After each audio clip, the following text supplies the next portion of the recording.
Pedro assusta o Ananias, porque ele tipo, tirou vantagem num negócio ali, foi trapaceiro. Aí Deus vai lá e mata o Ananias e mata a esposa do Ananias também. Porra! Mata! Estou falando de assassinato. Além dessa análise simplista e superficial que esse sujeito faz, temos que ir mais profundo no contexto. O que fizeram Ananias e Safira? Ananias e Safira foram mortos por Deus porque eles especificamente mentiram aos apóstolos e, portanto, ao Espírito Santo. Veja lá no versículo 3.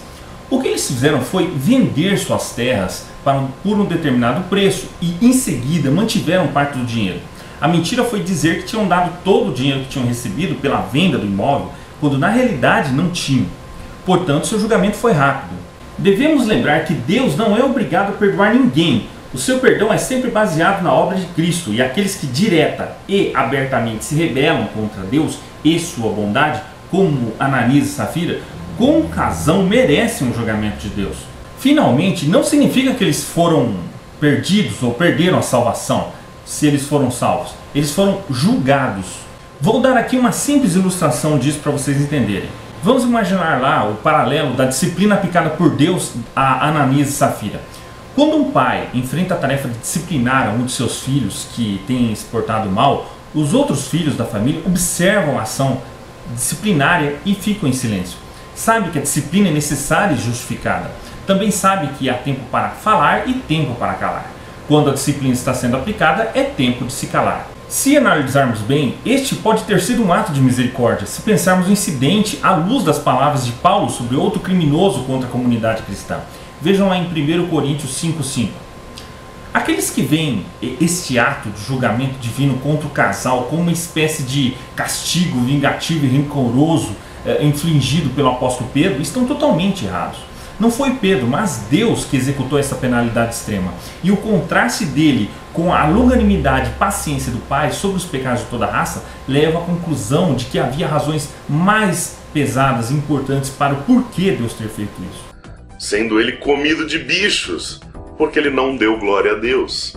Quer dizer, o cara não falou, opa, graças a Deus, Deus foi lá, matou e os bichos foram devorar.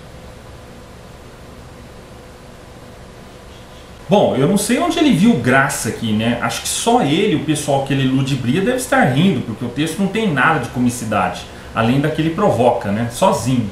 Essa glória que fala aqui pertencia a Deus. E ele estava vendo tudo aquilo.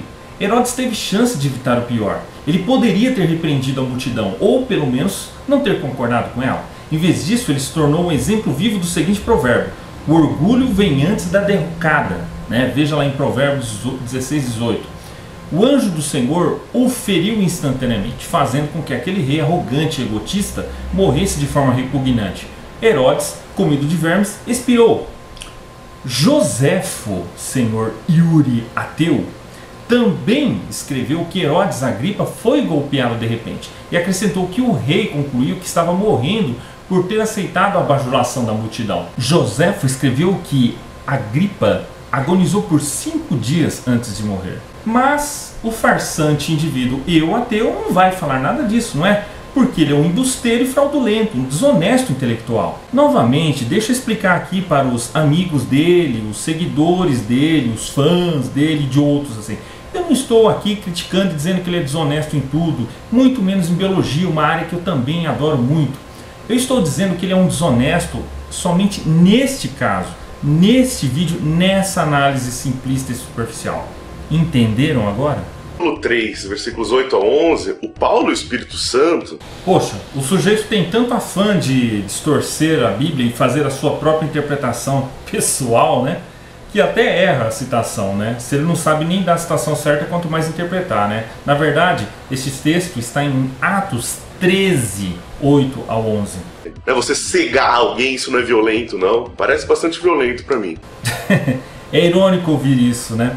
Porque realmente cegar e ser violento, mas parece típicas interpretações, né, funestas de alguns céticos e ateus que distorcem para se adequar às suas visões e interpretações pessoais, né?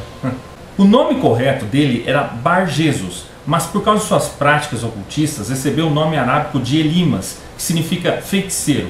Puxa vida, viu? Mas eu devia estar cobrando cachê por estar dando aula de graça para esse sujeito. de exegese e comentário bíblico, viu? Que coisa mais lamentável de ter sido para o mago Elimas, né? Ficar ali tateando, incapaz de ver, né? Só de imaginar vê-lo pedindo, né, para que as pessoas o guiassem, né, e levassem de um lugar ao outro, né? No inesperado conflito entre Paulo e Elimas, Paulo triunfou, enquanto seu oponente ficou na obscuridade. O imediatismo, né, aliás, do castigo divino que caiu sobre Elimas, assombrou o procônsul, que entendeu que Paulo era o verdadeiro profeta do Senhor e Elimas o impostor. Sempre que o Novo Testamento relata um milagre que Deus realiza, o resultado é que as pessoas se voltam a ele com fé.